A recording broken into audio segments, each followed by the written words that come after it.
नमस्कार साथियों, जोहार साथियों। अभी विधानसभा का जो है झारखंड इलेक्शन का रिजल्ट आया है 23 नवंबर, 24 नवंबर या फिर 23 नवंबर के ही दिन एक वीडियो आया, एक 24 नवंबर के दिन एक वीडियो आया मांडू से, जो चौंकाने वाली खबर है, जिसमें जो मांडू के प्रत्याशी जीत के आए हैं आजसू कैंडिडेट, उन्होंने अपने इस्तीफा का ऐलान कर दिया। क्या है इस विषय को पूरे तरीके से हम लोग समझते हैं। थोड़ा सा देखिए, ये जो है ये मांडू के प्रत्याशी हैं तिवारी महतो या फिर निर्मल महतो के नाम से जाने जाते हैं। और आप थोड़ा सा मांडू का इक्वेशन को आप समझिएगा।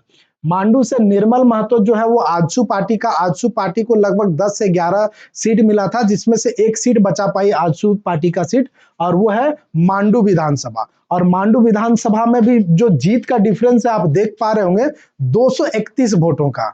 द्वितीय स्थान पे जो है वो जेपी भाई पटेल, जयप्रकाश भाई पटेल जो कांग्रेस से हैं, दूसरे स्थान पे। और तीसरे स्थान पे जेएलके पार्टी के बिहारी महतो है ना, बिहारी कुमार है, ये तीसरे स्थान पे। अब आपको ये समझना पड़ेगा कि ये किस तरह का कांटे का मुकाबला हुआ होगा। हालांकि इसमें से भी ये दो बयान हम आपको समझाते हैं। एक ये जो है वो तिवारी महतो है, या फिर इसको निर्मल महतो, जो दो अलग अलग नाम से लोग जानते हैं।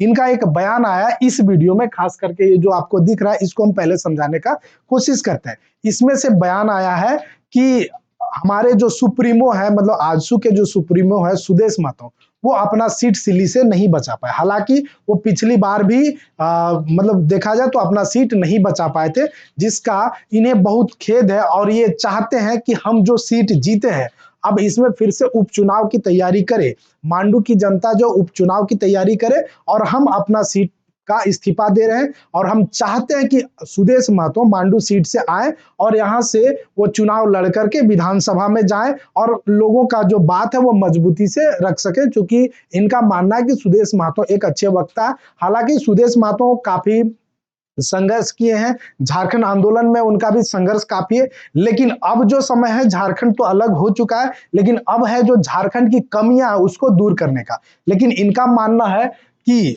मांडू में सुदेश महतो आए, मतलब वहां से वो चुनाव लड़े और जीते और विधानसभा में जाए। हालांकि ये कितना बड़ा रिस्क ले रहे हैं वो आपको समझ जाना चाहिए।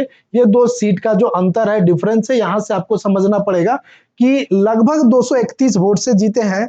अब पता नहीं कि क्या इनके मन में आया, क्या सोच रहे, हो सकता है इनको ये सीट भी अपने हाथ से गंवाना पड़े। ये दोनों कैंडिडेट मजबूत स्थिति में है।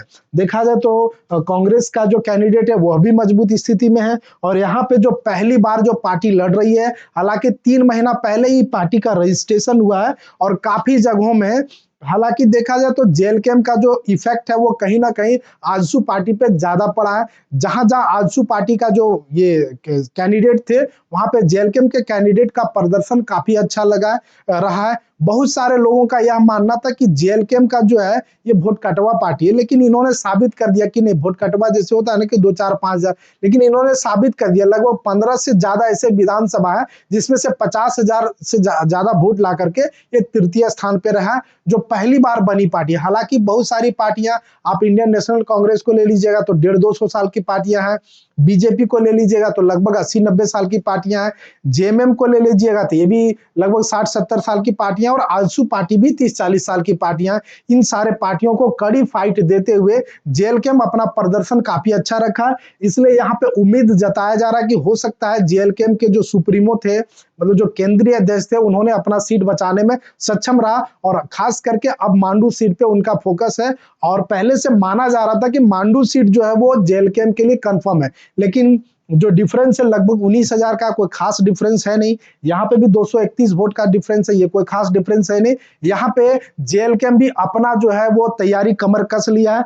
और एक और दूसरा बयान दिखाते हैं, इस वीडियो में जो बयान देते हुए नजर आ रहे हैं जो प्रत्याशी हैं, आजसू के प्रत्याशी है, इनको बहुत तकलीफ हुआ है, खास करके डुमरी के प्रत्याशी जयराम कुमार महतो से। इनका इस वीडियो में बयान आया है कि अब जो क्या बोलते हैं, जयराम महतो की पार्टी जीत गई, अब आपको डुमरी के हर एक बच्चों को घर घर नौकरी मिलेगा, कुछ इसी तरह का बयान दे रहे हैं। और साथ ही साथ जेएमएम पे भी पलटवार किया, क्यों? क्योंकि इनकी पार्टी का कुछ अच्छा परफॉर्मेंस नहीं रहा, तो इस तरह का यह बयानबाजी की है।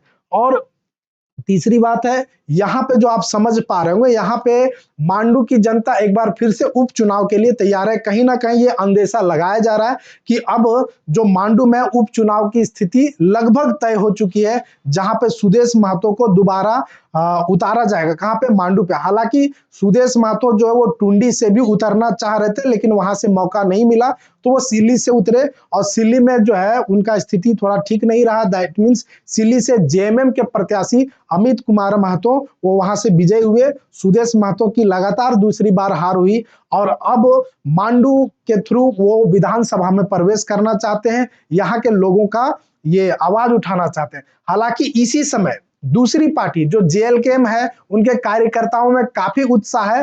अब वह अपने आप को सिक्योर मान रहे हैं। क्या सिक्योर मान रहे हैं? कि अब हम लोग का 2 सीट आएगा, 1 सीट तो कंफर्म है, दूसरे सीट का जैसे ही बिहारी महतो, ये क्या बोलते हैं, निर्मल महतो या फिर तिवारी महतो ने अपना ऐलान किया कि हम ये छोड़ेंगे, अपने सुप्रीमो से बातचीत करके ये सीट को हम छोड़ेंगे, तो जेएलकेएम के कार्यकर्ताओं ने अपनी तैयारी शुरू कर दी है। हो सकता है ये सीट कहीं ना कहीं जेएलकेएम के खाते में चला जाए। आज के लिए इतना ही। हमारे वीडियो को लाइक, शेयर एंड सब्सक्राइब करें। मिलते हैं नेक्स्ट वीडियो में, तब तक के लिए धन्यवाद।